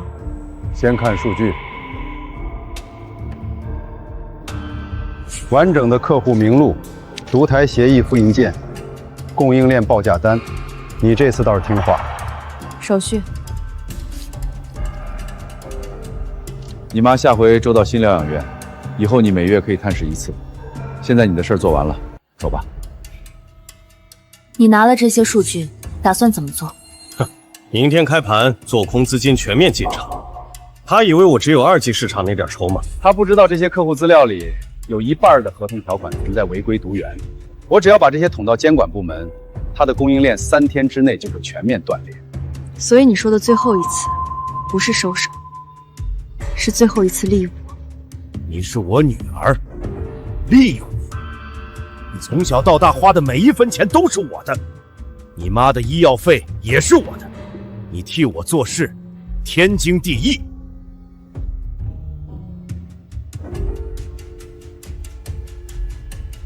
你刚才说的每一个字，都录下来了。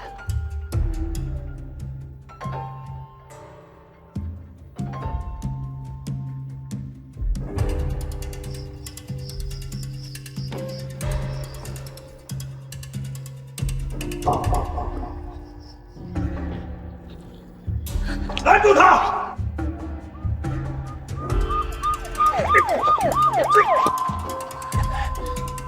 陆泽言，你让他来送死，自己在外面等着，你跟我有什么区别？你妈的事儿，你真以为一张纸就完了？那种病，你以为转个院就能治好？以后他的事，跟你没关系。你跟你妈一样，到头来都会后悔。走了，你今晚还没吃饭。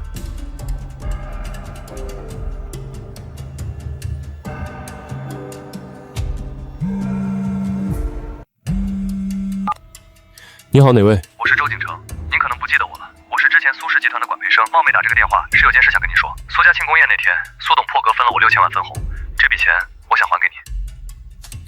那是苏振榜给你的，跟我没关系。不，这笔钱本来就该是您的，当时我不懂，苏董说我是自家人，让我拿着我就拿了。后来苏家出了那些事儿，全行业都在传，苏曼丽堵您的门，苏雨桐拉横幅，还做伪证诬告您，我才算看明白，这6000万每一分都是您挣的，我占着这笔钱，心里亏得慌。你拿着这钱的时候，跟苏书瑶还没分吧？分了。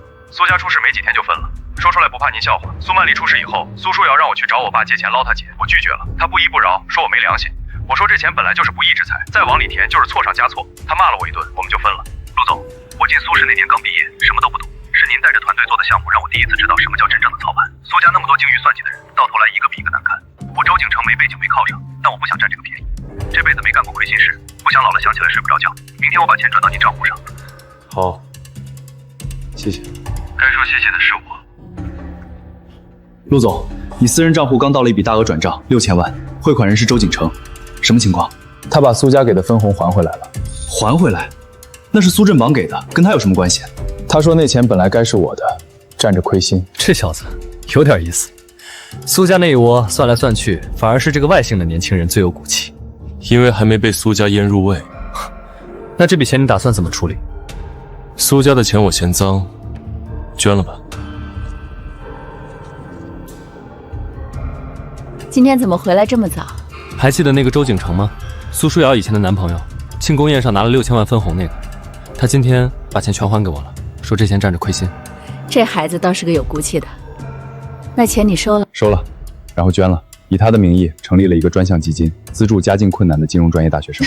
6000万都不放在眼里，我儿子真成大老板了。你就别开我玩笑了。行，那跟你说正经的，你离婚也有段时间了，什么时候再找一个？妈，我现在没时间。那你什么时候有时间？钱能挣得完吗？你自己一个人以后怎么办？妈还能照顾你几年？妈，我少废话，抓紧时间。我去浇花。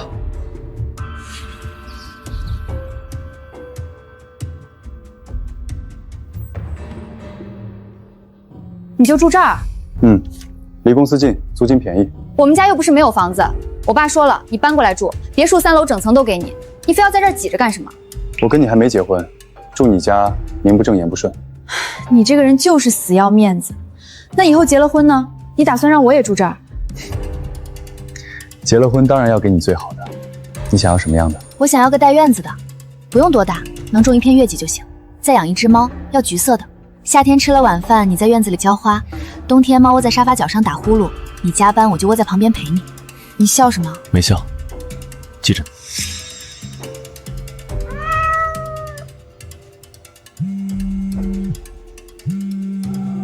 陆总，海外黄启森那边来消息了，100亿级项目，对方董事会全票通过，资方要求下周必须当面签约，点名只要你来。订明天最早的航班。明白。妈，明天我要飞一趟海外，有个项目要当面签。去几天？快的话3天。围巾织好了。织好了，出去别冻着脖子。放心，回来给您带特产。陆总，这次他们压我们的项目报价压得很凶，昨晚发过来的条款我看了，比我们预期低了将近2成。报价可以谈，但最关键的几条要求，我们一步都不能让。黄启森在圈子里出了名的手段硬，之前几家团队都被他压得抬不起头，更何况咱们这次还是客场。上了谈判桌，谁手里有牌，谁就是主场。陆总，久仰，你们的项目方案我看过了，想法挺好，但你们要的价格太高了。黄总觉得多少合适？砍2成，今天就能签字。黄总，我们整理的项目资料你也看过了，手里的供货渠道，接下来要做的项目，还有别人比不了的优势，每一项都有实实在在的数据撑着。砍2成，我们实在没法接受。赵总，我懂你们的想法，但做生意不是讲交情，是看风险大小来定价。说实话，你们现在的公司规模还撑不起这么大的项目，我砍2成已经很有诚意了。这不是诚意的问题，就是诚意的问题。我拿着钱完全可以找更有经验的团队，为什么坐着跟你们谈？就是觉得你们做生意的路子对，但觉得好归好，该防的风险一点都不能少。黄总，你们团队做这份风险评估方案的时候，把国内政策变化带来的延迟影响直接套了国外市场的变化规律，这俩根本不是一回事儿，算出来的安全空间看着好看，其实都是虚的。你用这个方案砍我们2成报价，回去跟你们公司的投资决策会也没法交代。这份方案是顶尖团队做的，你一句话就说它有问题，证据呢？这份方案是顶尖团队做的，你一句话就说它有问题，证据呢？凭我在这行干了10几年，国外团队懂怎么算数字，但他们不懂国内的政策怎么变，也不懂这个行业的发展节奏。陆总，你在国外待的时间太长了，方案里留的应对风险的余地太小，完全没考虑行业政策的调整节奏。你照着这个方案投几百亿砸进去，最后想撤资的时候根本走不了，到时候就不是赚多赚少的事儿，是本金能不能收回来的事。你说走不了就走不了，他们做这份方案花了3个月，你凭什么说你改的比他们好？比呢？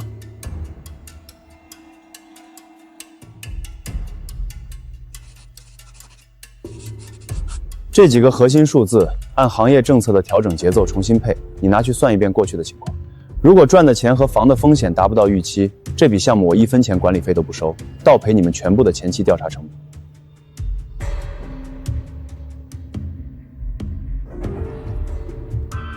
黄总，结果出来了，按陆总改的数字算，预计能多赚12个点，要担的风险反而更低了，所有指标都合格，赚钱和防风险做到了最好的平衡。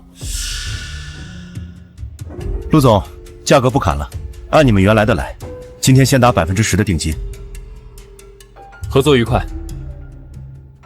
合作愉快。赵总，麻烦你跟我助理对接一下打款流程。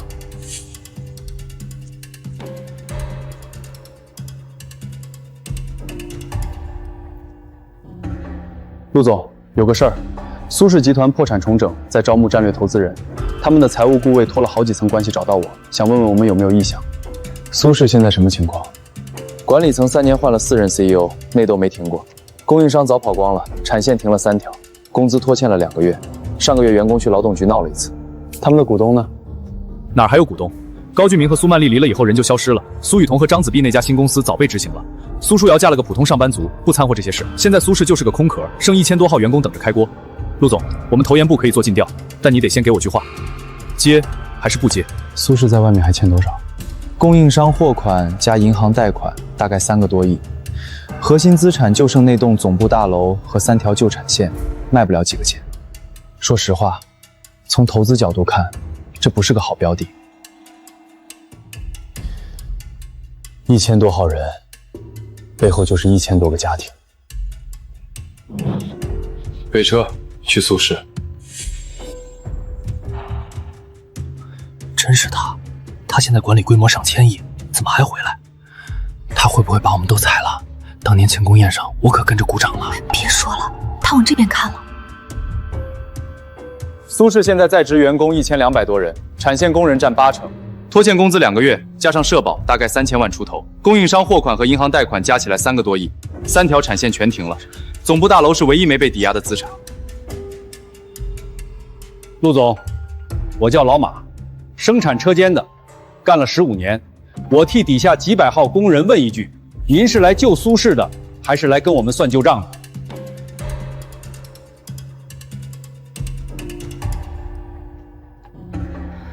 妈睡了吗？刚躺下，她等了你1晚上。你知道我最怕什么吗？不是他拿我妈威胁我，是我每天早上醒来，怕你对我的好，全是因为你不知道我是谁。你是对江之惹好，不是对我。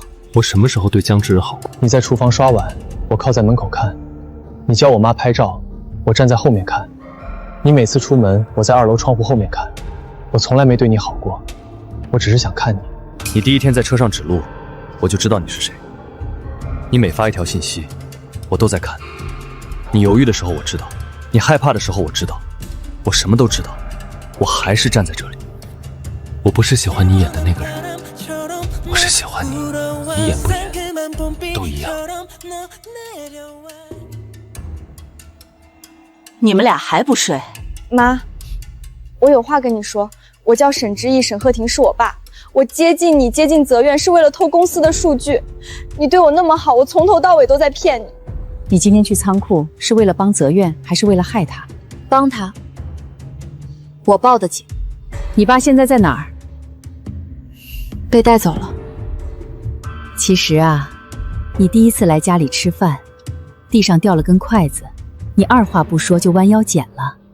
后来我吃药，你总记得把水晾到温温的再递给我。还有上次你在厨房洗碗，泽燕就靠在门口安安静静看着你，你没发现，可我都看见了。这些事儿我都记在心里，一点都假不了。我睡了，你们自己把话说完。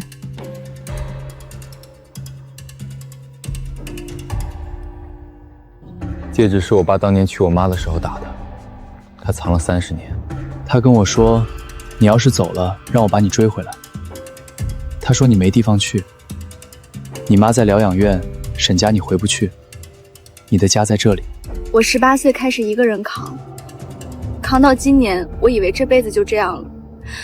我妈说的对，我没地方去，所有的路都是死路，只有一条是活的。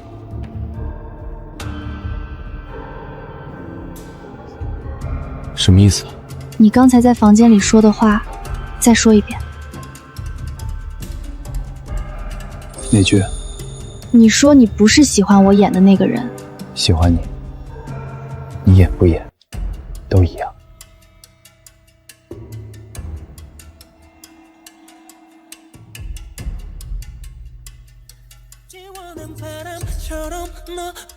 签名，甲方乙方都行。